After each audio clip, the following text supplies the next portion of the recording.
Christ sanctifies us by means of his humanity, working in the sacraments. They are visible signs of his invisible grace. Each one, therefore, has an element that is directed toward our senses, a material element.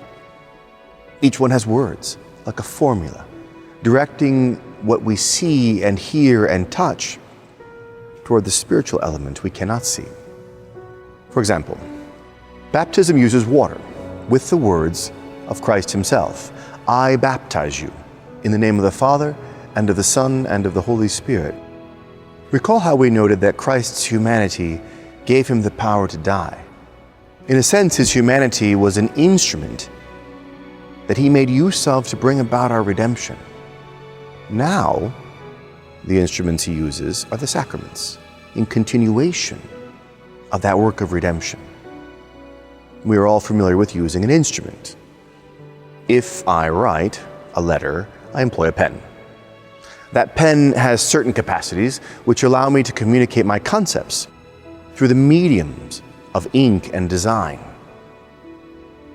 to convey them to someone else who can in turn receive them, who has the capacity to read them.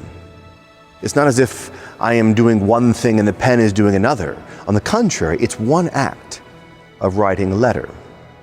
I, the principal agent, am the one who can give, through the pen, something spiritual, namely the concepts in my mind which are being transmitted.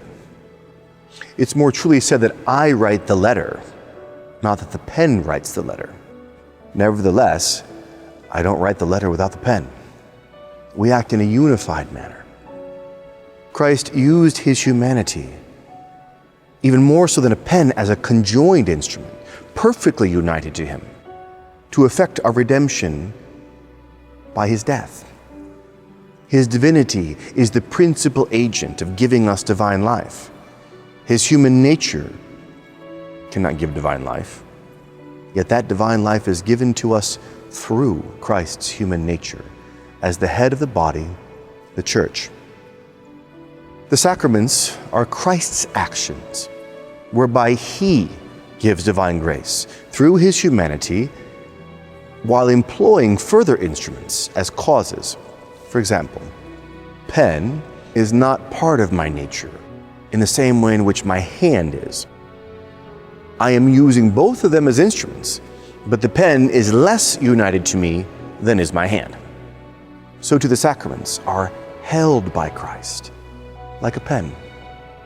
He instrumentally employs water, oil, bread, and other forms of matter.